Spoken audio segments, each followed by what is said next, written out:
السلام علیکم dear viewers, اللہم صلی علی محمد و علی محمد۔ Welcome to my channel Ace Law Learning. اور آج اس ویڈیو کے ذریعے تمام وکلاء برادری کے ساتھ ڈسٹرکٹ بار ایسوسی ایشن دادو سندھ کی جانب سے جو لیٹسٹ پریس ریلیز 16 جولائی 2025 کو کی گئی ہے، اس پریس ریلیز کو شیئر کرنا چاہوں گا جو قابل مذمت پر مشتمل پریس ریلیز ہے۔ اس پریس ریلیز کے مطابق ڈسٹرکٹ بار ایسوسی ایشن دادو نے قانون کی حکمرانی، عدلیہ کی آزادی اور اسلامی جمہوریہ پاکستان کے آئین 1973 کی بالادستی کے اصول کو مستقلی طور پر برقرار رکھنے میں اور قانونی برادری اور عام عوام کے حقوق تحفظ کے لیے پرعزم و ثابت قدم رہی ہے۔ یہ بات گہری تشویش اور سخت ناپسندگی کے ساتھ جناب اعلیٰ بیان کرتی ہے کہ ڈسٹرکٹ بار ایسوسی ایشن دادو 16 جولائی 2025 کو بڑی بار ایسوسی ایشن کے زیر اثر ہمارے ممبر Ghulam Dastgir گرئی advocate high court اور ان کے بھائیوں کے خلاف پی ایس نسیم نگر حیدرآباد میں من گھڑت FIR درج کرنے کی مذمت کرتی ہے۔ ڈسٹرکٹ بار ایسوسی ایشن دادو اس واقعے پر شدید تشویش کا اظہار کرتی ہے اور ساتھ ہی ساتھ بڑی بار ایسوسی ایشن کی جانب سے قانونی برادری کے ارکان کے درمیان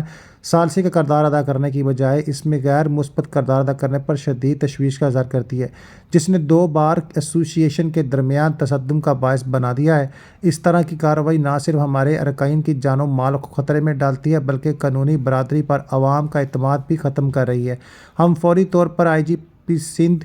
DIGP حیدرآباد اور SSP حیدرآباد سے فوری اور مؤثر کارروائی کا مطالبہ کرتے ہیں کیونکہ ہم اس معاملے کی فوری اور منصفانہ تحقیقات کا مطالبہ چاہتے ہیں۔